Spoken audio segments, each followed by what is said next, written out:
नमस्कार। SPT news में आपका स्वागत है। पेश है 29 जून सुबह 6:15 राजस्थान की 15 बड़ी खबरों में।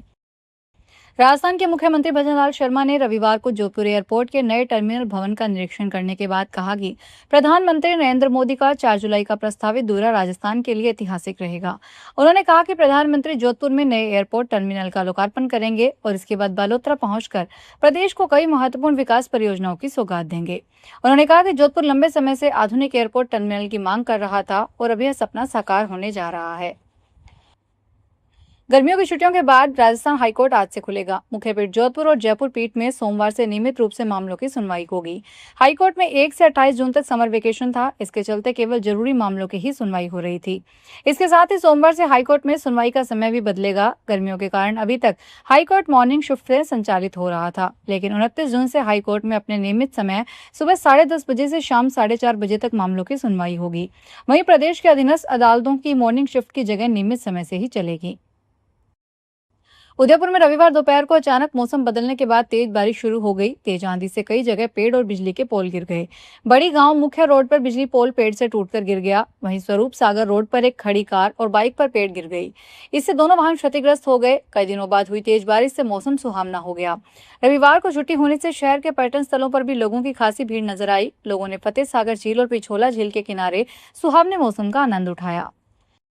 राजस्थान के शिक्षा मंत्री मदन दिलावर ने एक बार फिर से विवादित बयान दिया है। उन्होंने कहा कि जो सरकारी टीचर अपने बच्चों को निजी स्कूल में पढ़ा रहे हैं, तो मैं समझूंगा कि वे निकम्मापन कर रहे हैं, यानी उन्हें अपने बच्चों को पढ़ाना नहीं आता, वे फ्री का वेतन ले रहे हैं।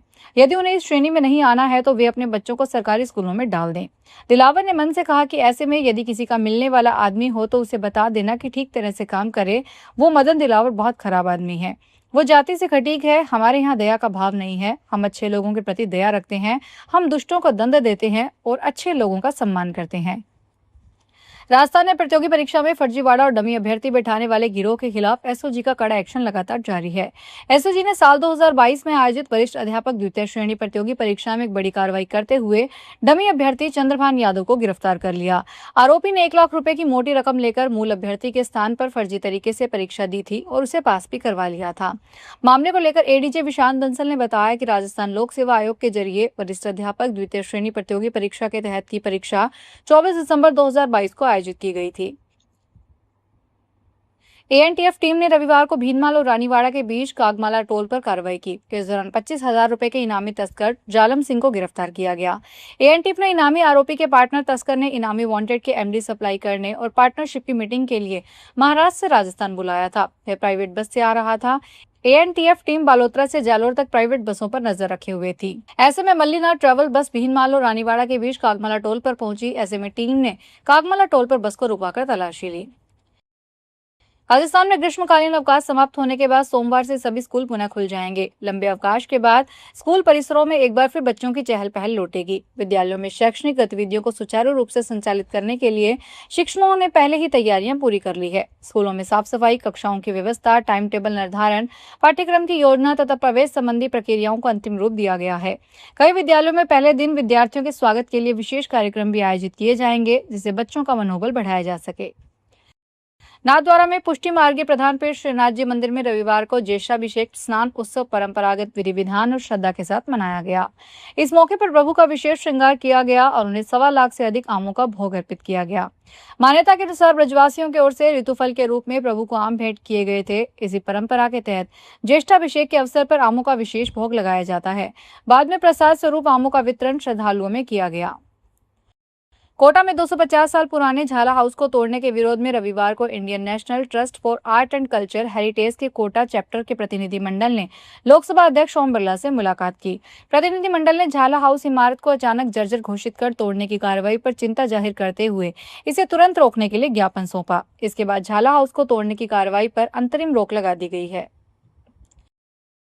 अजमेर में चलती ट्रेन में युवक का मोबाइल लूटने का मामला सामने आया है। युवक अजमेर सराय रोहिल्ला ट्रेन के कोच में गेट पर खड़ा होकर मोबाइल देख रहा था। इसी दौरान बाहर से बदमाशों ने पानी की बोतल फेंकी। युवक के हाथ से मोबाइल नीचे गिर गया। बदमाश मोबाइल लेकर भागने लगे। युवक ने चैन पुलिंग करके चलती ट्रेन से छलांग लगा दी। घायल होने के बाद भी पीछा करके एक महिला और पुरुष को स्थानीय लोगों की मदद से राजा सर्कल से GCA 1 ब्रिज के पास पकड़ लिया। घटना रविवार दोपहर करीब 3 बजे अलवर गेट इलाके की है। आरोपियों के बैग में पीड़ित के मोबाइल समेत 3 अन्य मोबाइल और एक कीमती घड़ी बरामद हुई। बूंदी पुलिस ने एरिया डोमिनेशन अभियान के तहत बड़ी कार्रवाई करते हुए रामगंज बालाजी में अवैध गैस सिलेंडर से भरा एक टेम्पो जब्त कर लिया है।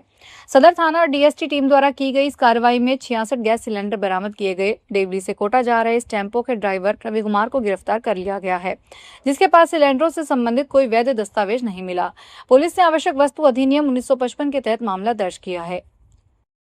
राजस्थान के वन राज्य मंत्री संजय शर्मा ने कहा कि वर्ष 2008 में शुरू हुए बाघ पुनर्स्थापन अभियान की ऐतिहासिक सफलता का परिणाम है कि कहीं बाघ विहीन रहा सरिस्का 56 बाघों को सुरक्षित आवास बन चुका है। शर्मा रविवार को सरिस्का बाघ अभ्यारण्य में आयोजित राष्ट्रीय बाघ पुनर्स्थापन कार्यशाला के अवसर पर बोल रहे थे। उन्होंने विश्वास जताया कि वर्तमान गति बनी रही तो इस वर्ष के अंत तक सरिस्का में बाघों की संख्या 60 तक पहुंच जाएगी। डीग में कानून व्यवस्था को और मजबूत करने और आमजन में सुरक्षा का भरोसा कायम करने के उद्देश्य से रविवार शाम पुलिस ने शहर के प्रमुख बाजारों और मार्गों पर फ्लैग मार्च निकाला। जिला पुलिस अधीक्षक शरण गोपीनाथ कांबले के निर्देश पर विशेष सायंकालीन गश्त अभियान के तहत आयोजित इस मार्च के दौरान पुलिस ने कानून व्यवस्था का जायजा लिया। गश्त के दौरान लोगों से शांति और सौहार्द बनाए रखने की अपील की, अतिक्रमण करने वालों की चेतावनी दी। अपराधियों व असामाजिक तत्वों को सख्त संदेश दिया गया कि जिले में कानून से खिलवाड़ करने वालों के खिलाफ कड़ी कार्रवाई जारी रहेगी। प्रतापगढ़ सहित पूरे जिले में लगातार दूसरे दिन मानसून सक्रिय रहा। तेज बारिश के कारण मौसम का मिजाज पूरी तरह बदल गया। इस झमाझम बारिश से लोगों को भीषण गर्मी और उमस से राहत मिली, वहीं किसानों ने भी इसका स्वागत किया है। कृषि विशेषज्ञों के अनुसार यह बारिश खरीफ फसलों की बुआई के लिए बेहद लाभदायक साबित होगी। मानसून की दस्तक के साथ ही जिले का प्रसिद्ध गौतमेश्वर तीर्थ अपनी प्राकृतिक छटा के साथ फिर से जीवंत हो उठा है। यहाँ पहाड़ियों से गिरने वाला करीब 300 फीट ऊंचा विशाल झरना पूरे वेग से बहने लगा है। झरने का यह मनमोहक दृश्य श्रद्धालुओं और पर्यटकों को कभी अपनी ओर आकर्षित कर रहा है। राजसमंद जिले में भीम उपखंड क्षेत्र की ग्राम पंचायत लसाड़िया के राशन गांव ऊपर लसाड़िया तथा आंबा का बाड़िया में होने वाले 2 बाल विवाहों को प्रशासन और पुलिस की सतर्कता से समय रहते रुकवा दिया गया। सूचना मिलते ही प्रशासन ने त्वरित कार्रवाई करते हुए बाल विवाह को रोकने में सफलता हासिल की। तहसीलदार मनोज कुमार गांग ने बताया कि प्रशासन को इन गांवों में बाल विवाह आयोजित किए जाने की सूचना प्राप्त हुई थी। शिकायत को गंभीरता से लेते हुए उपखंड अधिकारी के निर्देशन में तुरंत संयुक्त टीम का गठन कर मौके पर भेजा गया। तो ये थी राजस्थान की 15 बड़ी खबरें। अगर आपको हमारा बुलेटिन पसंद आया हो तो वीडियो को लाइक करें, अपने दोस्तों से शेयर करें और चैनल को सब्सक्राइब करना ना भूलें। फिर मिलेंगे नई खबरों के साथ। धन्यवाद।